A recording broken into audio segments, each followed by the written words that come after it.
Hell from the Chiefs. Tea Partiers getting bagged by the current president, set to paint him as extremist, and the last Democratic one as all but clueless. Tonight, the Tea Partiers who say both of these guys are gutless. Welcome, everybody. I'm Neil Cavuto, and on a good day for stocks, a bad day for, well, revolutions. They got in, and now the White House trying to get the word out. The White House denying it, but today a report that says the president's advisors are holding secret meetings. The goal, paint the Tea Party as really dangerous and Republicans as even more so.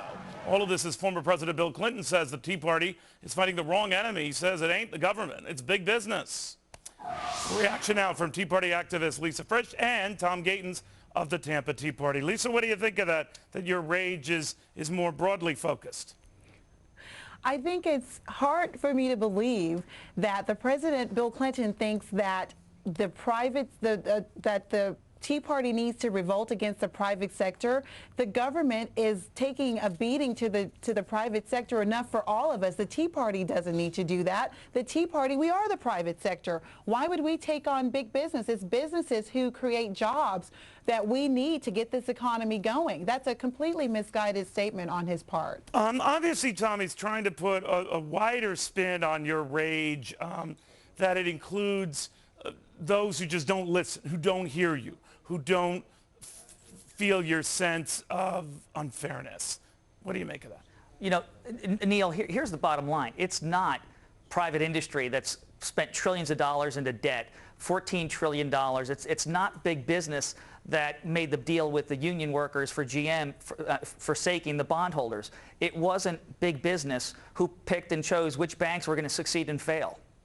You know, Lisa, you could look at what's been going on in the corner of Wall and Broad today, and have been a steady stream of positive days in the market, that maybe they're onto something and that times are better.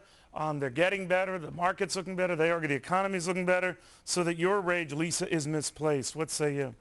No, it's not misplaced. And the economy doing better, all those things are wonderful. And maybe it is because the Tea Party has gained so much ground and so much momentum that it's doing better. And, you know, Bill Clinton also said he wanted to ask what the Tea Party believed in, if we wanted to repeal the government taking over the student loan industry. Absolutely, yes, we do want to repeal all of those overreaching government programs. And if he wants to really know where the Tea Party stands, I have recommended reading for him and anyone else the Constitution and the Bible. That's the simplicity of the Tea Party, and that's what it's all about. And all of those secondary factors he's worried about, like the big business and whether or not the private industry is taking over the little people, all of those things will fall into place if we get back to the main goal and the founding principles of this country, which lie in the Constitution. Tom, maybe the former president is trying to triangulate you.